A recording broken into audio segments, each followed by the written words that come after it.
Rendang misterius dari tetangga. Aku dan putriku sedang di halaman rumah, memotong dahan-dahan tanaman yang sudah kering dan beberapa ada yang dimakan ulat. Hal ini kami lakukan untuk mengisi waktu luang sebelum datang waktu maghrib. Ovi tampak sangat riang membantu membuangi dedaunan yang berserakan. Sesekali ia menangkap hewan kecil yang mendiami daun dan bunga. Tanganku berhenti bekerja kala melihat kedatangan tetangga sebelah rumah, sebuah keluarga kecil yang baru saja pindah 1 minggu yang lalu. Namanya Mbak Eva dan putrinya bernama Kenanga. Mereka sedang berjalan menuju rumah. Mbak Eva membawa sebuah mangkuk yang ditutupi dengan daun pisang. Sebenarnya penampilan wanita itu agak aneh. Kuperhatikan ia selalu memakai lipstik berwarna hitam. "Lagi bersih-bersih ya?" sapanya. "Iya mbak, sebentar, aku cuci tangan dulu." Aku langsung memutar keran air di halaman dan mengajak Ovi untuk mencuci tangan dengan sabun. Setelah selesai, baru kuajak Mbak Eva duduk di bangku. Kebetulan ada beberapa bangku kayu yang dibuat suamiku untuk bersantai di depan rumah. "Kenanga main sama Ovi, mah," ucap putrinya sambil menggandeng tangan Ovi. "Iya, main sana," Mbak Eva menyahuti permintaan putrinya. "Ini ada rendang untuk kalian, Nur. Kami buat banyak, jadi berbagi dengan tetangga." Wanita berambut keriting itu menyerahkan mangkuk yang dibawanya kepadaku. Mbak Eva repot sekali. "Terima kasih banyak, Mbak." Aku mengambil mangkuk itu dari tangannya. Mangkuk berukuran sedang dan isinya terlihat penuh karena terasa agak berat. "Jangan tidak dimakan, Nur," katanya sembari melemparkan senyuman. "Tentu saja mbak, keluarga kami sangat suka rendang, mana mungkin tidak dimakan." Kami mengobrol beberapa menit. Mbak Eva orangnya asik sekali. Anak-anak juga bermain bersama di antara bunga koleksiku. Untungnya Kenanga bukan tipe anak nakal. Ia sama sekali tidak memetik atau merusak tanaman yang ada. Gadis itu tampak mengajak Ovi mengobrol terus. Entah apa saja obrolan anak-anak itu. "Baguslah kalau begitu. Aku pamit pulang dulu ya. Sudah sore juga." Pamitnya mengakhiri obrolan kami sore ini. "Iya mbak, sekali lagi makasih." Mbak Eva hanya mengangguk sambil berlalu pergi. Ia memanggil Kenanga untuk pulang. Gadis kecil itu seumuran dengan Ovi. Namun Mbak Eva lebih tua dariku 5 tahun. Ia juga bercerita kalau lama tidak punya anak. Kenanga melambaikan tangan kepada putriku. Itu cara anak-anak berpamitan. Akan tetapi Ovi malah bengong sambil terus memandang kepergian mereka. "Vi, pulang," ajakku. Tak berselang lama, waktu buka puasa sudah tiba. Kami bertiga berbuka puasa dengan berbagai menu di meja makan. Ovi juga sudah puasa. Ia sudah kelas 1 SD. Gadis kecil ini berbuka dengan segelas susu kedelai kesukaannya. "Mas, ini tadi ada rendang dikasih Mbak Eva." Aku menunjuk rendang. "Oh, rendang dari tetangga baru kita itu ya?" Aku hanya mengangguk sambil makan buah jeruk. Mas Anam yang memang lapar karena bekerja sebagai pedagang buah di pasar pun langsung mengambil piring dan menaruh 1 centong nasi. "Rendang apa ini, Nur?" tanyanya sambil mengaduk rendang dan memperhatikannya serius. Sesekali ia mendekatkan wajah untuk menciumi aromanya. Rendang ya daging, Mas. Mbak Eva nggak bilang apa-apa tadi.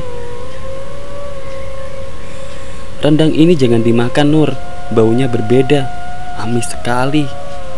Dagingnya juga aneh, sangat keras, ucap suamiku. Karena penasaran, aku langsung memperhatikan rendang dari Mbak Eva. Tadi aku tidak berniat curiga, tetapi ucapan Mas Anam membuatku ikut penasaran. Setelah ku teliti, bau rendang ini memang berbeda, amis sekali menusuk rongga hidung. Bumbunya juga hitamnya beda, pekat dan leket. Dagingnya pun masih sangat keras. Daging apa ini?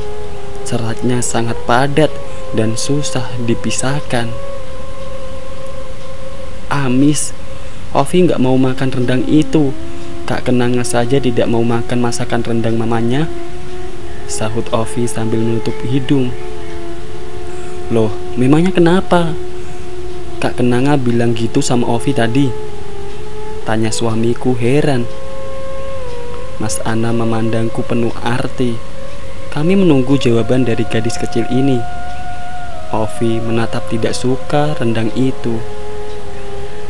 Iya, tadi dia bilang. Ovi tahu daging apa ini? Tanyaku. Tahu, tapi Kak Kenanga bilang Ovi harus janji gak bilang sama ibu dan ayah. Singkirkan rendang itu, Ovi gak tahan amis, pintanya. Dengan hati bertanya-tanya, aku langsung membawa rendang itu ke belakang. Baunya amis sekali. Daging apa ini? Baru pertama kalinya aku menemui rendang begini. Tadi pas Mbak Eva memberinya, aku tidak terlalu memperhatikan baunya. Vi, bilang sama ibu, apa kata Kak Kenanga tadi? Aku kembali menanyai Ovi. Rasa penasaran ini harus mendapatkan jawaban segera. Enggak mau, tolaknya sambil menggelengkan kepala. Tak terasa waktu berlalu. Selesai sudah umat Islam menjalankan syariat berpuasa. Hari ini sudah Lebaran. Semua orang bersukacita dan saling maaf-memaafkan. Begitu juga dengan kami.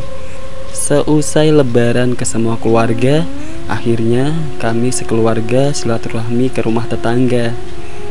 Aku, Ovi, dan Mas Anam juga pergi ke rumah Mbak Eva, mengingat kalau dia lebih tua usianya dari kami. Sesampainya di depan rumah Mbak Eva, pintunya terbuka lebar. Ada Kenanga duduk sambil memainkan gawainya. Melihat kedatangan kami, gadis itu tersenyum senang. Assalamualaikum, sapaku. Kenanga tidak menjawabnya. Ia langsung berlari masuk ke dalam rumah. Pastilah ia memanggil mamanya untuk keluar. Benar saja, tak lama kemudian ia keluar lagi dengan Mbak Eva. Kalian, silakan masuk, ajaknya ramah. Setelah selesai bersalaman, kami langsung dipersilakan duduk dan dijamu dengan kue yang ada di atas meja. Mbak Eva emang terkesan ramah sekali. Ovi mengambil satu buah kue berbentuk love berwarna coklat. Kuperhatikan, Ovi hanya makan satu gigitan saja. Lalu ia tak lagi melanjutkan menghabiskan kue itu. Hanya dipegangnya saja. Ngomong-ngomong, papanya Kenanga nggak kelihatan, Mbak. Di mana beliau? Tanya Mas Anam serius. Iya, Mbak. Kami sama sekali belum kenal dengan papanya Kenanga, sambungku. Vi, kita main di kamar yuk. Banyak boneka di kamarku, ajak Kenanga pada Ovi. Tentu saja ucapannya memotong obrolan kami barusan. Ovi langsung mengangguk dan mengikuti langkah Kenanga masuk kamarnya. Setelah keduanya pergi, kami kembali melanjutkan obrolan. Namun, aku merasa segan untuk kembali menanyakan hal yang sama. Takut terkesan sangat kepo dengan keberadaan suaminya Mbak Eva. Ayo, dimakan kuenya. Aku tidak banyak masak kue tahun ini. Semuanya beli, kecuali kue love dan nastar ini baru aku yang membuatnya, kata Mbak Eva. Aku dan Mas Anam pun mengangguk. Akhirnya obrolan kami berlanjut ke hal-hal lain. Beberapa menit kemudian kami pun pamit pulang. Kok buru-buru? Sebentar ya, aku bungkusin rendang dulu. Banyak masak soalnya. Papanya Kenanga juga tidak pulang kok. Mbak Eva berdiri dan ingin masuk ke dalam rumahnya. Mas Ana melirikku seolah memberikan kode untuk menolak. Saat ini posisi Mbak Eva sudah membelakangi tubuh kami. Dengan sigap, aku langsung berdiri dan menyentuh pundaknya. Terima kasih Mbak. Mbak baik sekali dengan keluarga kami. Tapi tidak usah repot-repot. Kebetulan kami juga masak rendang lumayan banyak kemarin untuk lebaran, tolakku secara halus. Mbak Eva membalikkan tubuhnya menghadapku. Jarak kami hanya beberapa senti saja. Entah mengapa matanya terlihat sangat menyeramkan dari jarak dekat. Loh, jangan begitu. Tidak boleh menolak rezeki.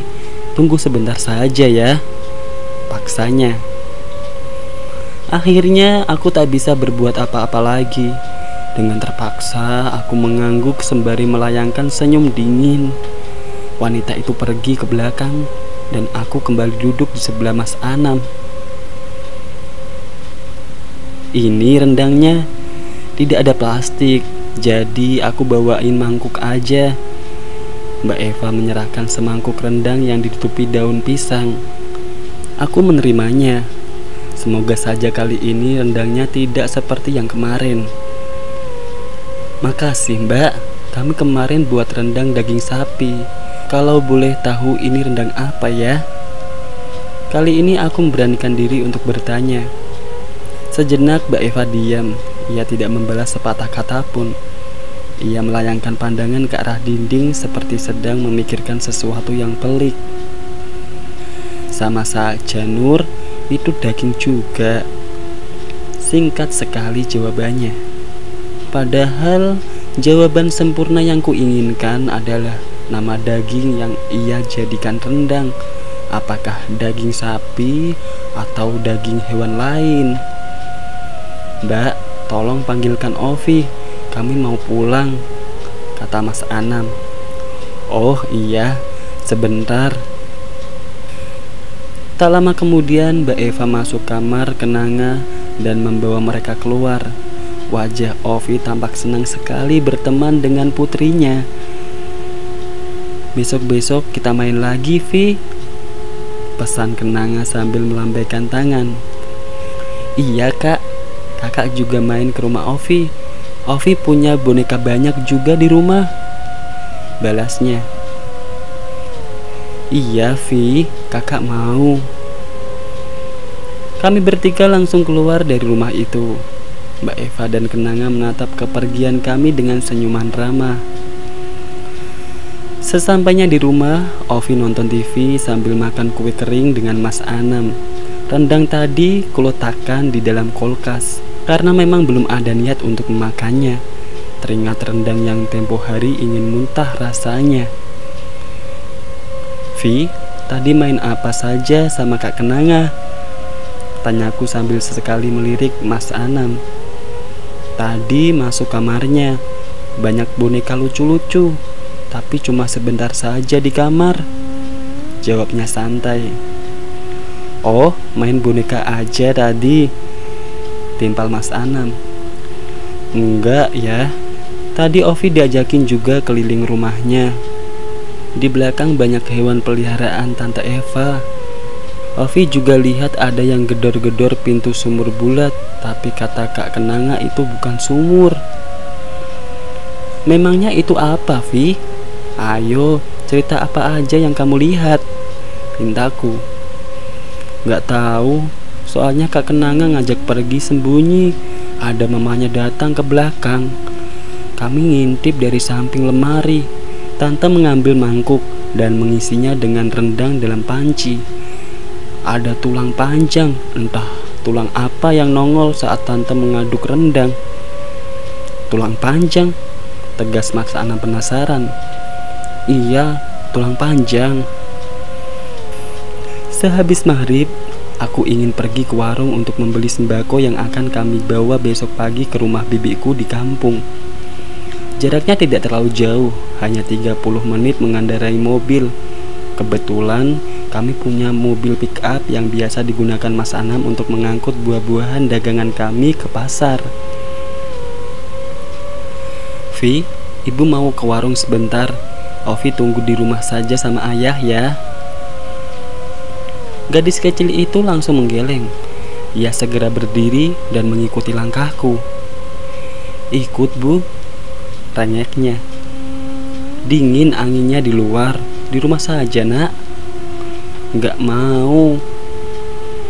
Sudahlah bu, ajak saja Ovi, dia mau ikut, pinta Mas Anam sembari memasangkan jaket pada anaknya. Akhirnya Ovi ikut. Kami terbiasa berbelanja di warung Bu Mirah. Hanya berjarak 5 rumah dari rumah kami. Tentu saja kami berjalan kaki saja. Sambil berjalan, timbul niat untuk kembali bertanya pada Ovi tentang apa saja yang dilihatnya di rumah Mbak Eva. Akan tetapi, ada rasa ragu. Aku tidak ingin terlalu membebani Ovi dengan pertanyaan itu terus dalam waktu dekat. Lebih baik kupancing saja dengan obrolan ringan. Tak ada salahnya mencoba dan berusaha. Ovi suka rendang masakan ibu. Aku memulai pembicaraan. Ovi mengadahkan kepalanya untuk melihatku. Suka sekali. Apalagi kalau bawa ke sekolah. Jadi rebutan teman-teman, ungkapnya bangga. Kalau Ovi suka rendang, kenapa nggak mau makan rendang ibunya Kak Kenanga?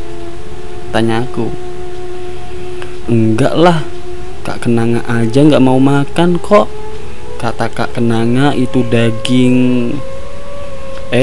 Kamu Nur, mau kemana sama Ovi? Ada seseorang yang menegur kami. Dari suaranya aku tahu kalau itu Mbak Eva. Sejak kapan ia sudah ada di belakang kami?